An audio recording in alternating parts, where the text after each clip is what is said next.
I recently came across an infographic online which supposedly described marriage according to the Bible. It listed several different kinds of marriages, all found in scriptures, including marriage between one man and one man and multiple wives and multiple concubines, a rapist and his victim, and a soldier and a prisoner of war. The point of this graphic seems to be to show that you cannot really base a belief that marriage is between one man and one woman on the Bible. You cannot make the Bible the final authority over marriage because it presents marriages that we find distasteful today. The graphic is correct in one major point. All the marriages listed on it are in the Bible. What does this mean for the Bible's authority to tell us today what marriage is supposed to be? I am Dave Chambers, the pastor of Manistique Bible Church. The nature of marriage is the source of much disagreement in our nation. Many Christians insist the Bible is the final authority in defining marriage. Conservative Christians also insist the biblical definition of marriage is a permanent union between one man and one woman. If the Bible presents other definitions of marriage, then what does that say about the conservative definition of marriage? To answer this question, we must distinguish between what the Bible describes and what the Bible prescribes. In other words, we need to realize the Bible tells us about many things that it does not tell us to do. The Bible describes Pharaoh's and Herod's slaughter of Israelite boys. Does that mean the Bible promotes killing young Jewish boys? Of course not. That's ridiculous. Equally ridiculous is the suggestion that because the Bible describes various marriages, it is therefore promoting them. The Bible describes a variety of marriages, but it only instructs people to practice one kind of marriage. What the Bible prescribes is the permanent union of one man to one woman. I cannot discuss all the marriages mentioned in this graphic, but I do want to address two of them as suggested as being taught in the Bible. First is the marriage of one man to multiple wives or to many wives and concubines. This is polygamy, and polygamists are found in much of the Old Testament. Some famous Old Testament believers were polygamists. Jacob, the father of the nation of Israel, married 2 wives and had 2 concubines. The greatest king of Israel and the man after God's own heart, David, had many wives and concubines. King Solomon, the wisest man in the world and author of several books of the Bible, had 700 wives and 300 concubines. Does this mean the Bible promotes polygamy? Absolutely not. David and Solomon married multiple wives despite an explicit biblical command to kings not to marry multiple wives.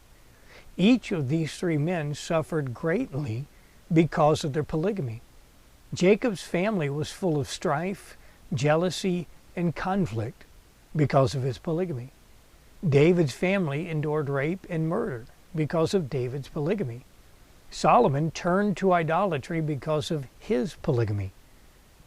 Polygamy is described in the Bible, and it is practiced by some of the greatest men in the Bible. Polygamy is also clearly forbidden in the Bible. The instructions about a woman marrying her rapist are possibly the most challenging in the Bible. Deuteronomy chapter 22 discusses this subject. However, I do not think the passage in question is talking about rape, but the seduction of an unmarried woman. The section in question describes a couple getting caught in immoral behavior. The verses right before that section undeniably refer to rape. And in every one of those situations, the punishment of the rapist is execution. The verses supposedly saying a woman has to marry her rapist gives quite a different penalty.